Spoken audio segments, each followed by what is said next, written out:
Okay, so look, we know in the very beginning that God created man. He created Adam. Now, when God created Adam, God had already placed Eve inside of Adam. God created Adam knowing that he was going to take Eve from his rib. So he already supernaturally structured Eve within Adam's rib. All God had to do was just take out Adam's rib and just complete the process. So from Adam and Eve came humans. And from humans, you have different kinds of people. I just highlighted three.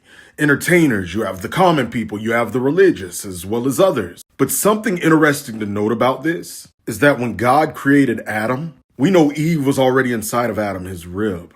But when God made Adam, you are already inside of Adam. Not as a living being, not independent, not who you are today, but your substance. We see a minor concept of that in Hebrews. Speaking of Levi, Scripture says, and so to speak, Levi who collects the tenth or the tithe, paid the tenth through Abraham. For when Melchizedek met Abraham, Levi was still in the loin of his ancestor, his father, Abraham. So even though that Levi wasn't formed yet, he was still there, his substance. This is in some supernatural way that you will not understand until we get to heaven. So within that same principle, we were all in Adam at the very beginning, not independent and not who you are today, but foundational substance, hence why sin continues throughout generations.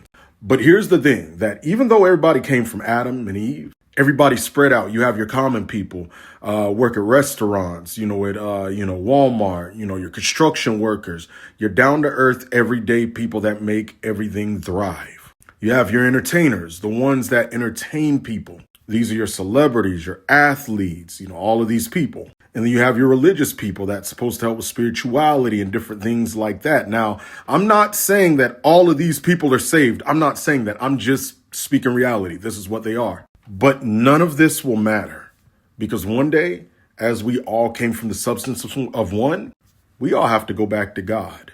But here's the problem with that.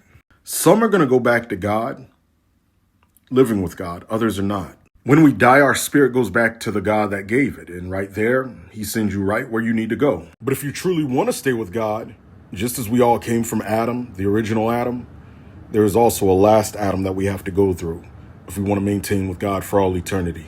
As Scripture says, so it is written in Scripture, the first man, Adam, became a living soul, an individual. The last Adam, Christ, became a life-giving spirit, restoring dead to life.